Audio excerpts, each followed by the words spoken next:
Latihan terbaik untuk skoliosis. Ya, di video kali ini Kang Abai akan coba membahas dan mengangkat tentang latihan terbaik untuk penderita skoliosis. Bicara masalah pengobatan skoliosis di Indonesia. Di Indonesia itu sangat jarang. Kang Abai katakan lagi sangat jarang, meskipun itu di rumah sakit besar. Dan sejauh yang Kang Abai tahu, kayaknya bisa dihitung deh dengan jari ya, tempat-tempat rehabilitasi untuk penderita skoliosis. Dan beberapa kali Kang Abai temui orang tua yang anaknya menderita skoliosis. Sedih guys, sedih banget. Mereka sangat bingung, mereka pasti takut masa depan sang anak itu akan hancur. Ditambah lagi biaya yang harus dikeluarkan itu jumlahnya nggak sedikit. Untuk biaya operasi skoliosis minimal uang yang harus dikeluarkan itu sebesar antara 100 sampai hingga 200 juta lah ya. Uang 200 juta itu juga belum termasuk cek laboratorium seperti MRI, kemudian obat-obatan, dan juga biaya terapi pasca operasi. Ya minimal si pasien harus punya uang sekitar 400-500 juta baru mereka bisa sedikit lega. Ya mungkin untuk sebagian orang, ya mungkin untuk sebagian masyarakat, uang masih bisa dicari. Yang penting si anak bisa kembali normal. Tapi ya gitu, itu belum termasuk kegagalan dalam tindakan operasi, di mana kita harus menandatangani surat persetujuan jika terjadi hal-hal yang tidak diinginkan setelah tindakan operasi tersebut dilakukan. Ya, hal yang terburuk adalah kelumpuhan. Nah, karena alasan itulah Kang Abai tergugah membuat video ini ya. Semoga video ini bisa menjadi setitik harapan untuk kalian para penderita skoliosis di Indonesia. Oke guys, mau tahu lebih lanjut tentang pengobatan skoliosis? Seperti biasa, jangan kemana-mana, tetap bersama dengan Kang Abai. Kang Abai. Ya, tulang belakang merupakan salah satu bagian terpenting yang ada di dalam tubuh manusia. Nah, kalau kita bicara masalah kelainan tulang belakang, ya kita bicara masalah kelainan dulu nih ya. Itu ada 3 jenis kelainan tulang belakang yang perlu kalian ketahui. Yang pertama itu adalah kifosis, ya. Yang kedua itu adalah lordosis, dan yang ketiga itu skoliosis.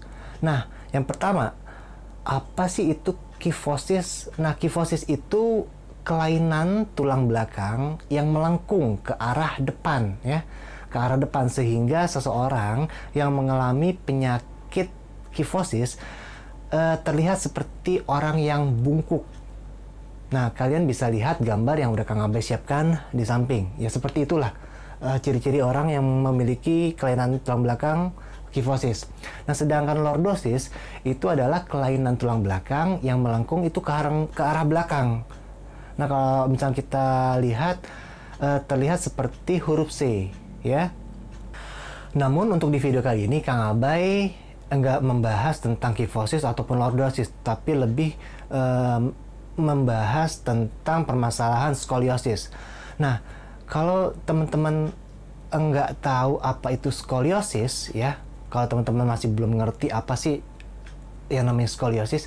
Nah, skoliosis itu merupakan suatu kelainan tulang belakang yang melengkungnya itu ke arah kiri ataupun juga bisa mengarah ke kanan, sehingga terlihat seperti membentuk huruf S. Nah, penyakit skoliosis ini rentan sekali terjadi terhadap anak-anak, khususnya para wanita. Nah, jika kalian punya anak kecil ya, kalian wajib tuh ya ekstra hati-hati. Karena apa? Karena perilaku dan pergerakan sang anak ya pada saat mereka anak-anak itu sangat-sangat aktif dalam bermain, dan mereka pasti belum bisa mengontrol mana gerakan yang baik dan mana gerakan yang bisa membahayakan untuk tubuh mereka.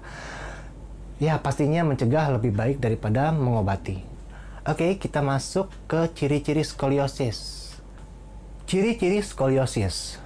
Nah, untuk orang-orang yang memiliki permasalahan dengan skoliosis, pastinya yang pertama adalah tulang belakang, ya, tulang belakang mereka terjadi kelengkungan secara nggak normal, baik itu ke arah kanan maupun ke arah kiri. Yang kemudian kalau seandainya kalian lihat, bahu mereka itu pasti tidak akan rata atau tinggi sebelah, ya. Kemudian yang ketiga, pinggul atau panggul kiri dan kanan pun tidak sejajar. Yang keempat, jika kalian raba ruas yang ada di tulang belakang, ya salah satu ruas yang ada di tulang belakang, maka kalian akan merasakan adanya bagian di salah satu ruas itu yang terotasi, ya, atau berputar. Kalau kalian nggak percaya, kalian bisa cek sekarang. Kemudian yang kelima, timbulnya nyeri yang berkepanjangan di bagian punggung dan juga di bagian pinggang. Yang keenam, mengalami gangguan pernapasan jika kurva kelengkungannya itu sudah melebihi dari 30 hingga 40 derajat.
Cara pengetesan. Nah, jika kalian ingin tahu apakah seseorang terkena skoliosis atau enggak, pertama biasanya kalau seandainya Kang Abai ya, Kang Abai biasanya akan melakukan pengecekan terlebih dahulu dengan meminta si pasien tersebut itu untuk bungkuk ya, bungkuk ke arah depan seperti ini.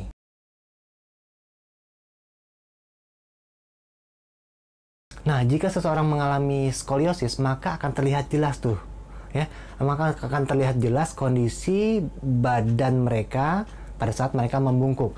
Kemudian yang kedua, kita juga bisa menggunakan alat yang bernama skoliometer.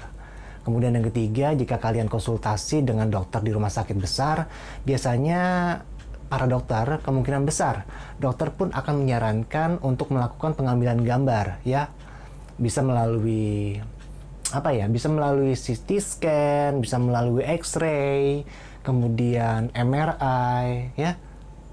Seperti itulah bagaimana caranya kita untuk dapat mengetahui seseorang tersebut mengalami skoliosis atau tidak.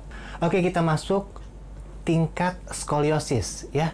Setiap penyakit pada umumnya pasti ada tingkatannya, mulai dari yang biasa hingga kondisi parah. Nah, begitu pula dengan penyakit skoliosis. Nah, tingkat keparahan skoliosis itu bisa dilihat dari seberapa besar kurva kelengkungan yang udah terjadi. Nah, kelengkungan antara 10 hingga 15 derajat biasanya tidak memerlukan pengobatan atau perawatan khusus, kecuali ya pemeriksaan rutin dengan para dokter ortopedi, ya, sampai si pasien mengalami masa pubertas. Catatan, kelengkungan tidak akan bertambah setelah seseorang melewati masa pubertas. Nah, masa pubertas dalam kehidupan kita biasanya sih dimulai dari usia 8 hingga 10 tahun ya, dan berakhir lebih kurang di usia 15 hingga 16 tahun. Ya, jika kurva skoliosis antara 20 sampai 40 derajat, maka dokter ortopedi umumnya akan menganjurkan pemakaian brace atau alat penopang. Nah, untuk menjaga agar tulang belakang agar tidak lebih parah lagi, dan alat penopang ini dipakai selama 18 sampai 20 jam sehari, ya. 18 hingga 20 jam sehari. Jadi sepanjang hari kalian harus pakai. Nah, sekarang waktunya kita belajar bagaimana mengobati penyakit skoliosis. Nah, untuk langkah pertama, kemungkinan besar dokter hanya memberikan obat penghilang rasa nyeri. ya seperti ibuprofen atau paracetamol. Ya minimal untuk mengurangi rasa nyeri yang dialami si pasien. Tapi menurut Kang Abay, ya itu kalau menurut Kang Abay ya itu bukan merupakan solusi yang tepat. Ya karena apa? Ya karena jika pengaruh obatnya habis, maka rasa sakit itu pasti akan datang lagi ya. Nah, dan terus seperti itu sampai pada akhirnya liver atau ginjal kita rusak. Baru kita berhenti minum obat. Dan pastinya permasalahan tulang belakang semakin hari semakin melengkung, semakin parah ya. Kalian mau kayak gitu? Mau nggak? Nggak mau kan? Ya, jika kalian ingin support Kang Abay, ya please banget. Jika ada iklan lewat, jangan skip. Dan kalau bisa diklik, biar Kang Abay bisa bayar listrik. Oke, kita masuk ke teknik kedua. Kalian bisa menggunakan alat bantu atau penyangga, atau dalam istilah medis itu dikenal dengan sebutan scolio brace, ya. Nah, alat tersebut itu bertujuan untuk menyokong tulang belakang agar kelengkungannya itu tidak bertambah parah. Nah, biasanya terapi ini diberikan kepada penderita skoliosis untuk anak-anak yang kondisinya lumayan parah atau yang memiliki sudut lengkungnya itu lebih dari 20 derajat deh kalau nggak salah ya. Mengenai harga dari scoliosis brace, kalian bisa cek di toko online. Terakhir sih yang Kang Abay lihat ya ada yang jual mulai dari 500.000 hingga 5 juta. Ya ada harga, ada kualitas pastinya. Kemudian kita masuk ke teknik ketiga yaitu dengan tindakan operasi. Nah, operasi biasanya diperlukan untuk orang-orang yang memiliki kelengkungan yang udah parah ya. Lebih dari 45 hingga 50 derajat. Tapi ingat teman-teman ya semua, ingat, tindakan operasi adalah keputusan terakhir di mana teknik lain, ya pengobatan lain itu dianggap tidak mendatangkan hasil. Dan kalian juga perlu tahu, faktor kegagalan dan faktor keberhasilan adalah 50-50 ya. 50-50, 50 banding 50. Efek terburuk jika kalian gagal operasi, yang kalian temui adalah kelumpuhan. Oke, saatnya kita masuk ke teknik alternatif dan teknik terbaik untuk menyembuhkan skoliosis. Ya, sebenarnya ada banyak banget ya, ada banyak teknik yang bisa digunakan untuk para penderita skoliosis. Cuma karena keterbatasan pengetahuan, jadi bingung mereka. Nah, dari sekian banyaknya teknik, ada beberapa teknik yang menurut Kang Abay yang terbaik. Nah, tujuan Kang Abay menyusun program latihan ini adalah untuk melatih, memperkuat, dan juga memperbaiki postur tubuh yang bermasalah dan mengembalikan struktur tulang ya, otomatis struktur tulang belakang yang melengkung. Nah, program latihan ini Kang Abay bagi dua ya, dibagi dua latihan. Yang pertama itu adalah untuk program pemula dan juga bisa dilakukan oleh para lanjut usia. Sedangkan program yang kedua itu adalah program latihan untuk tingkat lanjutan atau tingkat advance yang mungkin membutuhkan alat bantu pada saat kita melakukan latihan nanti.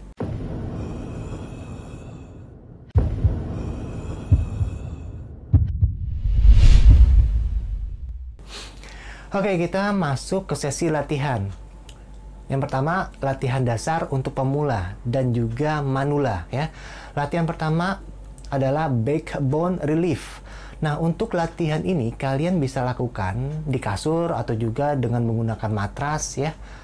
Baringkan badan kalian sejenak ya, buat kalian rileks ya, buat tubuh kalian rileks.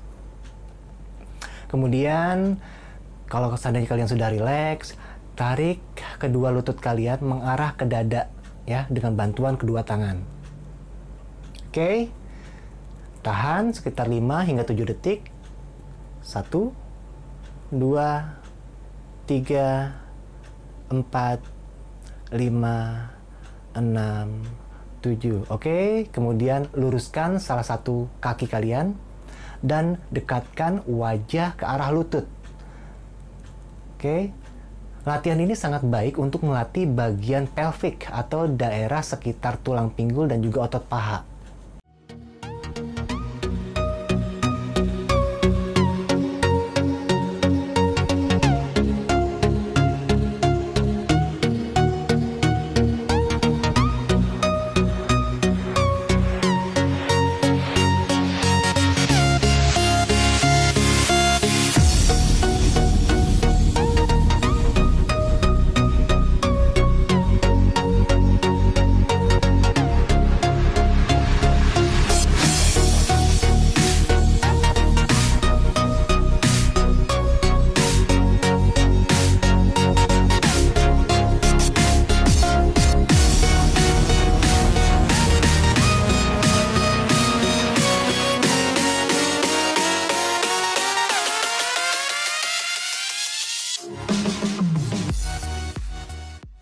Kemudian latihan kedua, superhero and dart. Ya, baringkan badan kalian dengan wajah menghadap ke bawah ya, face down. Buat tubuh kalian itu merasa rileks ya, serileks mungkin. Oke, jika kalian sudah rileks, angkat tangan kanan kalian, dilanjut angkat kaki kiri kalian ya, berlawanan ya. Tahan sekitar 5 hingga 7 detik. 1, 2, 3, 4, 5, 6, 7, relax. Kemudian angkat tangan kiri kalian, diikuti dengan angkat kaki kanan kalian ya, seperti tadi ya. Tahan sekitar 5 hingga 7 detik. 1, oke, 2, 3, 4, 5, 6, 7, relax. Oke, kita lanjut. Angkat kedua tangan kalian ya. Angkat kedua tangan kalian, juga angkat kedua kaki kalian bersamaan. Rasakan ada otot yang menegang di sekitar area pinggang ya. Tahan sekitar 7 detik. Oke.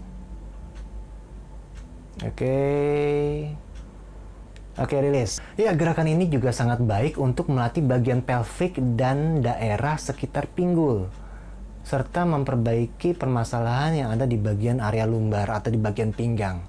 Oke, kita masuk ke latihan ketiga ya. Latihan ketiga yaitu cat and cow. Tarik ke atas. Oke, tahan sekitar 5 hingga 7 detik. 1, 2, 3, 4, 5, 6, 7. Oke, kemudian turunkan punggung kalian ke arah bawah dan tahan sekitar hingga 5-7 detik ya. 1, 2, 3, 4, 5, 6, 7. Oke, relax. Nah, gerakan ini sangat baik untuk melatih bagian scapula ya, atau di bagian torak juga. Dan sangat baik untuk meluruskan ruas-ruas yang ada di bagian tulang belakang. Oke, kita masuk ke latihan 4. Single leg bridge ya. Rebahkan badan kalian. Ya, atur nafas dan buat tubuh kalian itu serileks mungkin. Kemudian angkat bokong atau pantat kalian dan satu kaki itu lurus ke depan. Tahan sekitar 5 hingga 7 detik.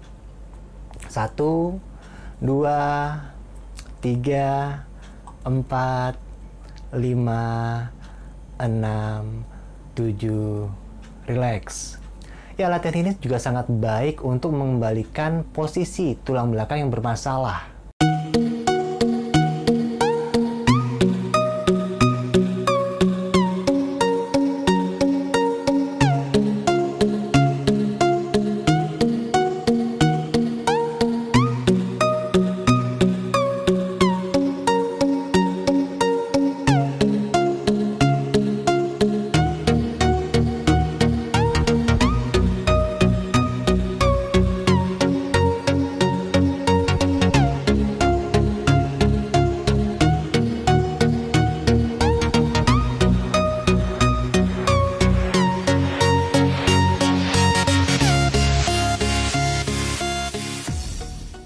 Oke guys, kita masuk ke latihan advance atau tingkat lanjut. Nah, di sini Kang Abai hanya memberikan contoh jika kalian memiliki kelengkungan di sebelah kiri, ya, otomatis kalian akan melakukan gerakan-gerakan pada latihan ini di sebelah kanan.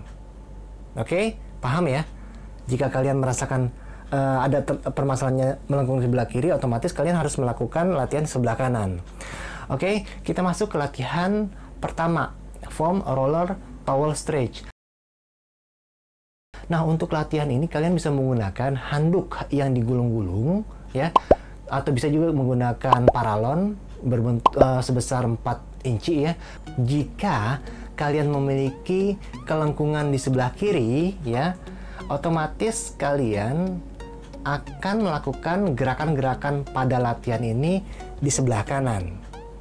Oke, paham ya? Jika kalian merasakan ada permasalahannya melengkung di sebelah kiri, otomatis kalian harus melakukan latihan di sebelah kanan. Oke, letakkan di samping tulang rusuk yang melengkung. Lalu posisikan tangan lurus sejajar di atas kepala. Atur nafas kalian, ya. Tahan sekuat yang kalian bisa, ya. Lakukan latihan ini 2 kali sehari untuk bisa mendapatkan hasil yang maksimal.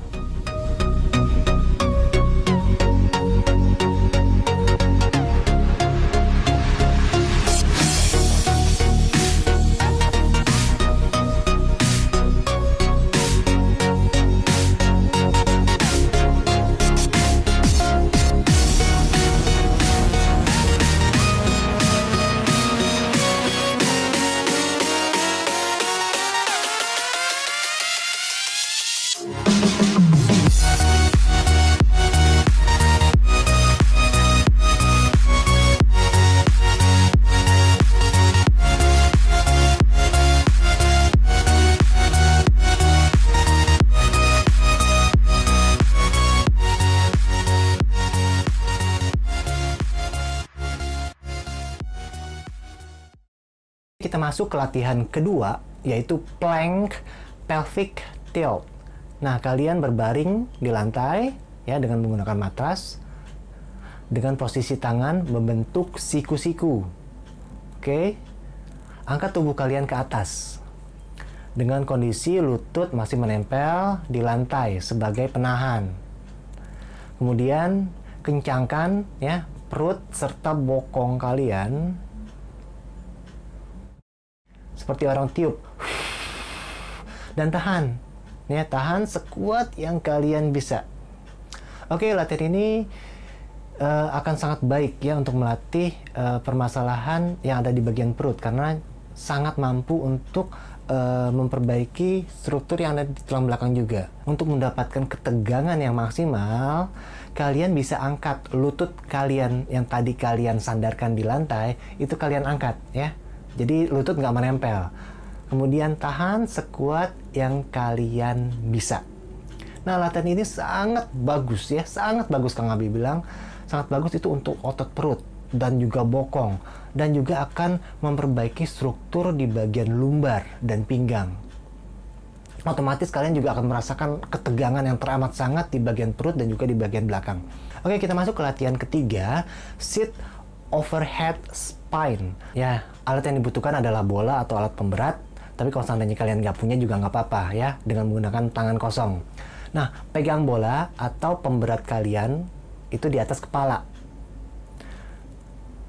Oke, tarik perut kalian ke arah dalam. Ya, ke arah dalam dan rasakan otot di bagian pinggang yang semakin lama semakin menarik ya. Kalian bisa mengulangi latihan ini beberapa kali.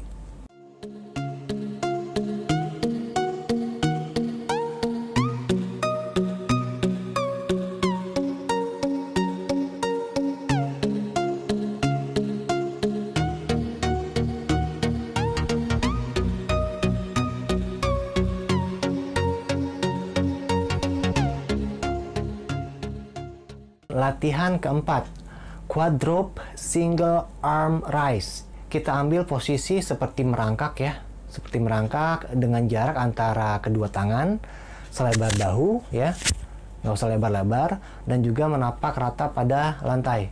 Kemudian lutut juga direntangkan, nggak usah lebar-lebar ya, selebar pinggul kalian.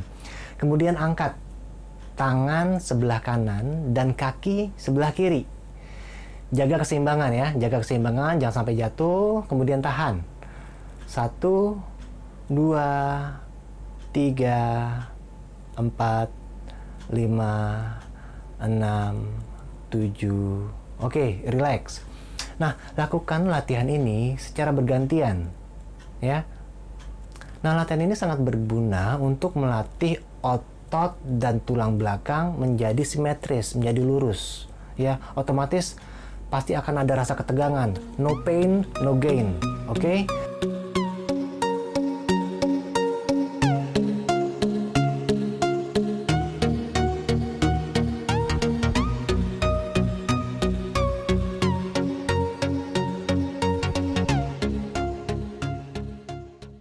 kita masuk latihan kelima, sit bend breathing ya. Duduklah dengan kaki disilangkan ya.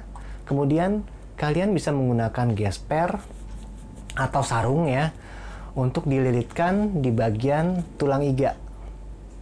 Oke. Nah, jika kalian punya kelengkungan di bagian kiri, otomatis tarik gesper ya, tarik atau sarung kalian itu ke pakai tangan kiri ya. Kalau misalnya sakit di sini, otomatis misalnya seperti ini, tarik sebelah kiri ya. Oke, tarik nafas dalam-dalam, tahan 5 hingga 7 detik. Oke, dan usahakan kalian menahan nafas ya. Fokuskan nafas kalian ke arah otot yang ketarik. Oke. Nah, jika melengkung di sebelah kiri, maka fokuskan nafas kalian di sebelah rusuk yang sebelah kanan. Oke guys, kita masuk ke latihan terakhir, yaitu latihan ke-6, Crouch Method. Nah, teknik ini banyak digunakan di tempat-tempat rehabilitasi. Sejauh yang Kang Abai tahu, kayaknya di Jakarta juga ada ya. Nah, karena Kang Abai nggak punya alatnya, mohon maaf. Jadi, beberapa gambar ataupun klip video Kang Abai ambil dari tempat orang ya. Nah, untuk melakukan latihan Crouch Method, alat yang kalian butuhkan itu adalah satu, Crouch Wall Bar. Nah, jika kalian mau buat sendiri, kayaknya sih gampang ya. Kesannya kayak tempat tidur yang didiriin ya. Ya kayak tempat tidur yang berdiri kan tuh. Nah, berikut teknik-teknik dari Crouch Method tersebut.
Oke guys, sekali lagi jangan lupa subscribe biar gampang saat kalian mau berkonsultasi nanti dengan Kang Abai.